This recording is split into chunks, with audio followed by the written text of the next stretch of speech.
When German physicist Karl Braun produced the first cathode ray tube that could display a simple image, he had no idea what it could be used for. In 1897, the concept of television did not exist.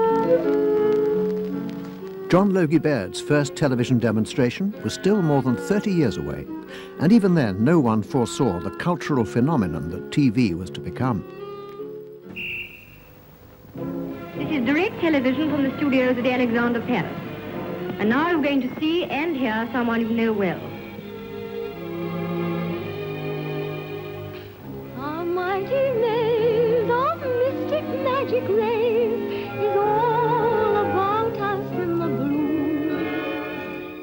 In 1938, the BBC began regular broadcasts, and Brown's invention finally found the application it was looking for. There's joy in store, the world is at your door. It's here. 60 years later, the cathode ray tube is still with us, despite its bulk, weight, and huge power requirements. It has moved beyond its first application onto the desktop, where it sits unchallenged for the majority of applications. CRTs, quite simply, outperform all other display technologies for picture quality and cost.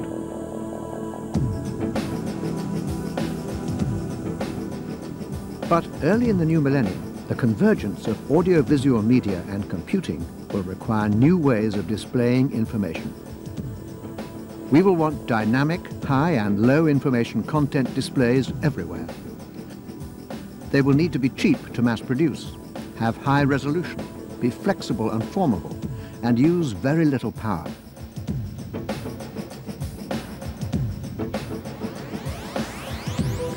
Be a paradigm shift in our expectations of where and how information is seen.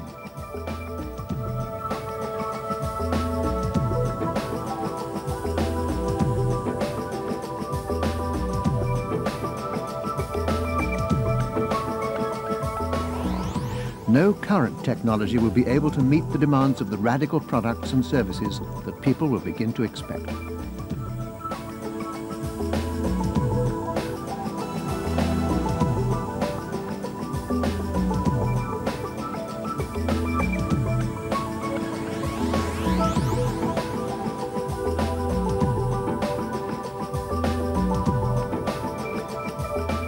The race to produce a display technology as important to the 21st century as the cathode ray tube was to the 20th is on, and one company is leading the way.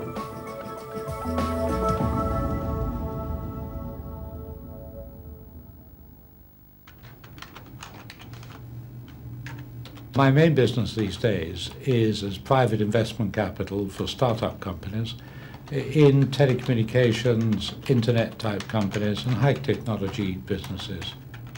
One of my other businesses is very much involved with flat screens. In fact, we're probably the biggest buyers of flat screens outside notebook manufacturers, and I know the difficulties, the limitations, and the cost of flat screen technology.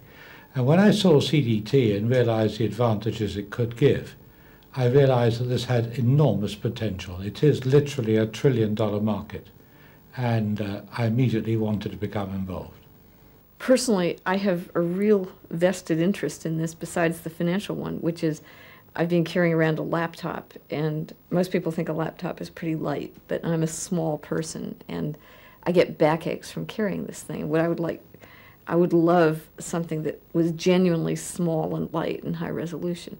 Now, there's lots of other amazing things you can do with this, and you can sort of plaster it all over the place. And so suddenly a lot of surfaces can become alive that were formerly just dead surfaces. You can make devices that display interesting information in all shapes and sizes and do that very cheaply. So beyond my personal problem with my PC, it's tremendously exciting.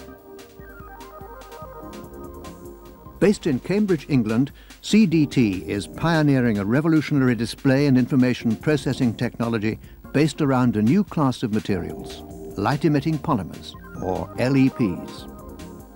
Light-emitting polymers are organic, solution-processable, semiconducting plastics that came out of a research project at the University of Cambridge Cavendish Laboratory in 1989 by Professor Richard Friend and colleagues.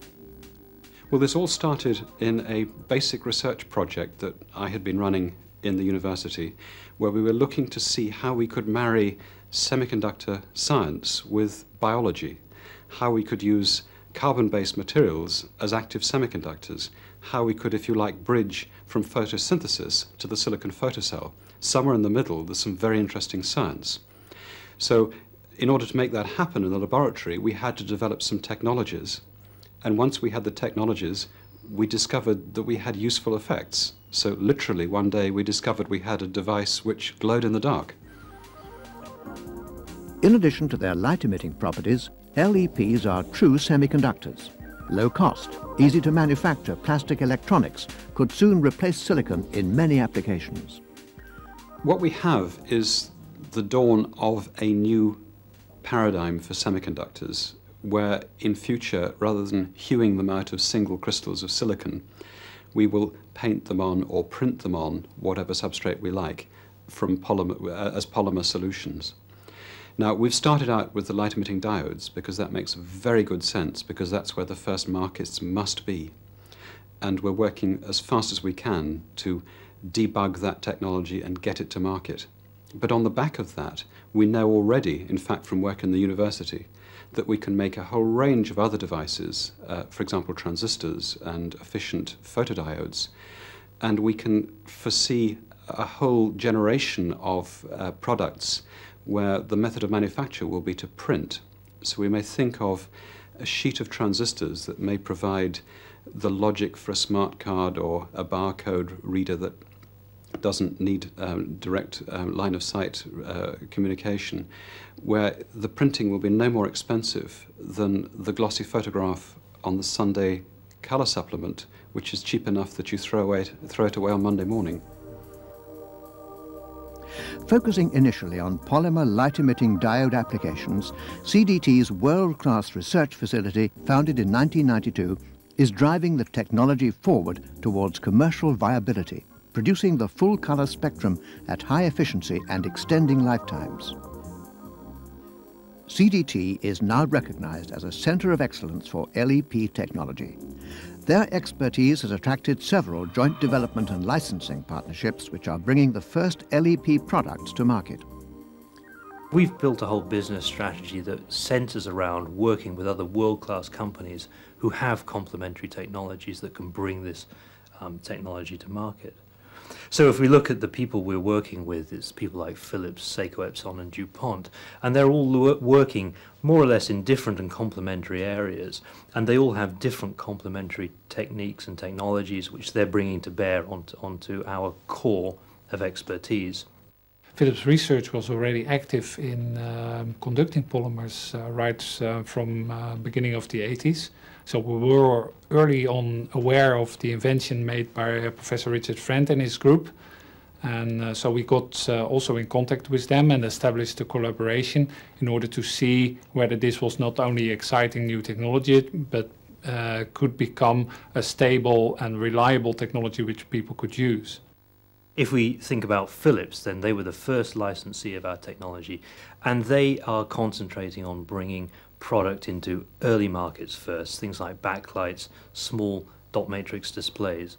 And that's using the fact that they have a very good component business and they have a huge wealth of expertise in manufacturing of components, electronic components, and they're bringing that to bear onto light-emitting polymers, and they're answering all the really difficult questions about not how do you make these with good performance, but how do you make one after the other with predictable performance and reliability. And that's very, very valuable, and that's a great deal of know-how that they're bringing to bear on the project. At their laboratories in Eindhoven, Holland, Philips Research is using the unique properties of polymer light-emitting diodes to create displays that will be used across many product applications, displacing existing technologies like LCD, VFD and LED. Displays are in the heart of Philips' competences, and we're always looking for new solutions to providing information to a user. Polymer LED technology fits in very nicely with the product range we have, and fits in very nice in the products we want to sell. It's at the front face of your product and gives a unique selling point. The benefits of this technology you can describe by low operating voltage, high efficiency as compared to other flat display technologies, good viewing angle, and high contrast. I think polymer light emitting diodes might be able to provide, certainly for portable products, a high quality display without having to pay a very heavy penalty in terms of power consumption. It also, because of the speed of response, gives opportunities to create good readable moving images, even on a very small scale. So it might provide a far better user interface than the present type of displays. Philips was our first licensee. When I first came to CDT, the whole objective was to go into manufacturing, and it was clearly obvious that that could not be achieved for a little company like CDT. So we looked to license the technology. We have spent a lot of effort here in research and now in the business unit of components to improve the process of manufacturing, improving yield and reducing costs, and getting durability of the device up to a level that it's up to specifications customers require. We have a core of expertise which is enhanced every time we work with somebody else, and this company becomes a center of excellence for the technology. And so if somebody wants a quick route to market, they'll come to us and we'll work with them to help them develop this technology into their core competence so that they can very quickly get this technology into their products. Japan, despite its economic and industrial achievements, has never been acknowledged as having a flair for innovation. But what Japan does better than anybody else in the world is developing existing technologies to realize their full potential, often achieving market dominance as a result.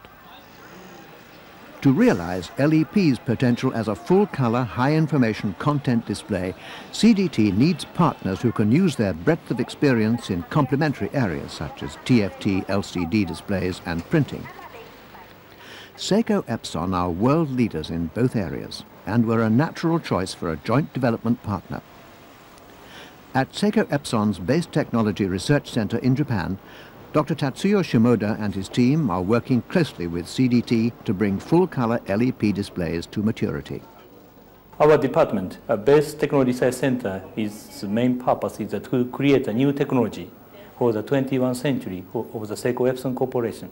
Lighting polymer technology is emerging technology. This stage is not so matured, just started.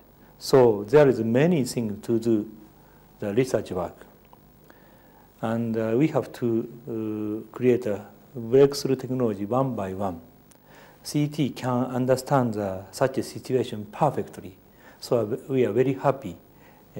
Both of us are now creating the technology, not making the product, but creating a technology up to the some level which satisfies the desire of the customer.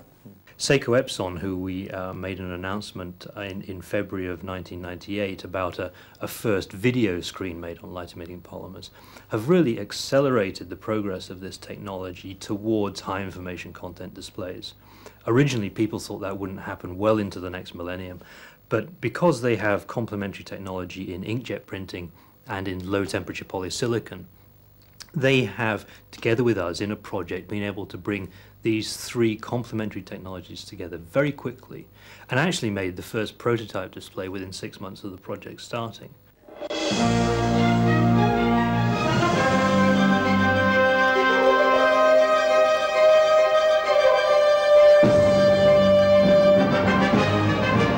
Time is 6:15. Still to come. On its way to a wall in your living room, the flattest, thinnest television yet.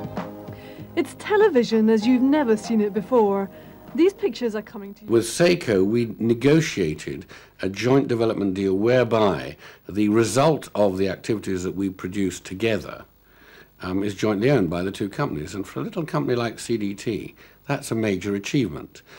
As a result of that and the work that's taken place, the technology has moved forward literally in leaps and bounds. I mean, to give you an example, when I was being asked to take over at CDT, and we were talking about the possibility of a screen with moving pictures. We were talking about maybe 5 to 8 years away just for monochrome. After we started working with Seiko, it took us 6 months. Seiko Epson's LCD capability is being used to provide a well-established route to fabricating LEP displays, using much of the same equipment and processes. The factory of the LCD can be converted to that of the light-emitting polymer display. For example, the TFT can be used for light-emitting polymer display, and some coating technology also can be adopted for such a technology. A manufacturing line for light-emitting polymers actually uses a lot of the same equipment, I think something like 90% of the same equipment that a liquid crystal display manufacturing line would. And so we're not asking all the manufacturers to actually take all their established infrastructure, all their sunk capital, and throw it away. We're saying you can use all this, adapt it, spend some money on some new equipment, but essentially adapt it and manufacture our technology with all your existing infrastructure, all your know-how. And that's a very powerful argument for why they should adapt and bring this technology into market. And we're focusing people's attention on that through the Seiko-Epson relationship very strongly. Seiko Epson's world leadership in inkjet printing is another mature process that can be used to produce cheap, full-color LEP displays. Seiko Epson is one of the leaders of the inkjetting technology. Especially, Seiko Epson are using the piezo-type inkjetting. So this is a great advantage if we consider to inkjetting the light-emitting polymer. Adding that, Seiko Epson has a technology of the TFT. So if we consider this situation, Seiko Epson is the best company to collaborate with the CDT to realize a full-color display. The inkjet technology that they have really plays to the central strength of light-emitting polymers, which is you've got a liquid processable semiconductor. And so you're using the inkjet to deposit red, green and blue pixels of our materials on the display directly. And this cuts through an enormous range of processing steps, cuts out an enormous range of materials that otherwise you would need in the display, and therefore brings the manufacturing cost down dramatically.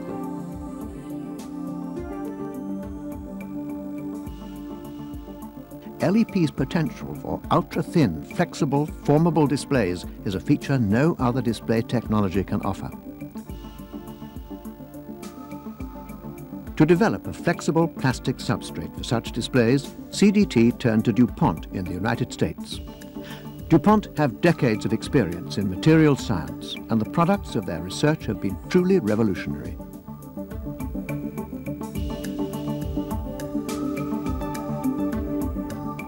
It is a relationship whereby together we will develop a plastic substrate, a flexible substrate, and then maybe look to moving on to a kind of a joint venture whereby we can supply as a component the substrate and polymer together to other manufacturers of screens.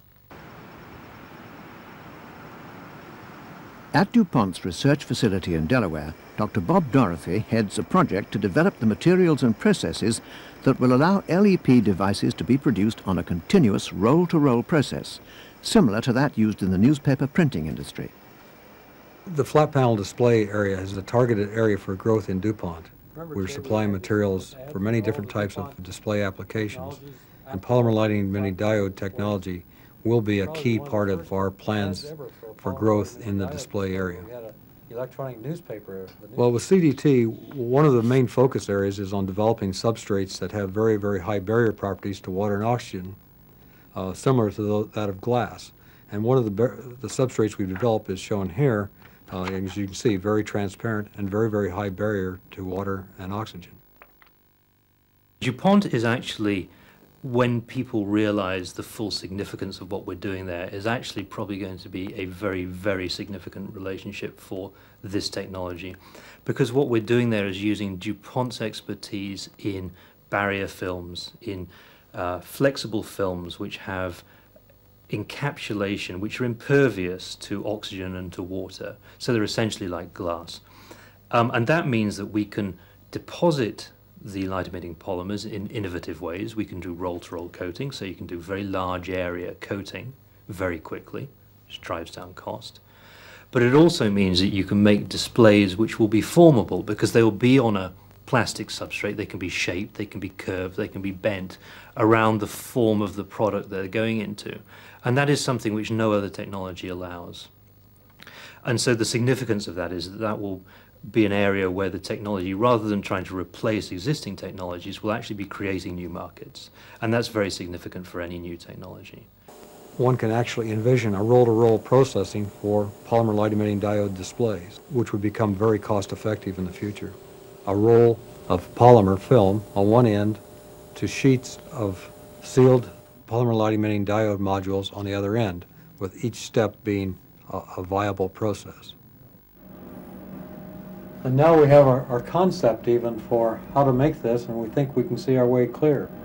For example, we can take our unique transparent laminate, our indium tin oxide anode, our electroluminescent polymer layer, and our patterned cathodes, all sealed in a package using DuPont's super barrier laminate technology and new sealant technology to provide a hermetically sealed package for a flexible display that will last for many, many hours. Ultimately, what we hope will happen is that high information content work that we're doing with Seiko Epson, the flexible work that we're doing with DuPont, will ultimately come together, and you will form what everybody has talked about as the Holy Grail, which is in sort of electronic paper. And you have flexible high information content displays that can be used in very similar ways to paper. CDT's joint development and licensing partnerships have proven the viability of LEP displays across a vast range of current and future applications, some of which we can only guess at. As a recognized center of excellence, CDT can offer corporations a convenient route of entry to light-emitting polymer technology, quickly identifying goals and providing the technical expertise to meet them. Essentially digital paper, light-emitting polymers will provide a single integrated display architecture, replacing a disparate array of outdated technologies. The inherent advantages of LEPs in terms of image quality, low power consumption, ultra-thinness, semiconducting properties, and the ability to conform to any shape will allow unprecedented freedom for product and service designers in the next century. The future for electronics and communications is an integration of all functions into one product. We're going to want video rate, we're going to want wireless communication, we're going to want computing power, and we're going to want it to be handheld and low power consumption, and it's going to have a lovely display. And at present, there's nothing which will do that. I think we're in command of that technology which will make this new revolution take place. Right now you can just paint things, and in the future you're going to be able to paint them with moving video, and the whole notion of what you can expect to see on a surface is going to change. In the future, kids will be saying, well, how come you couldn't have a moving display on your coat? Or, you know, well, gee, Dad, that's really weird. You mean in the past there was no information on your lunchbox? Or it's just the notion of what's expectable and the notion of what is cost effective is going to be totally different.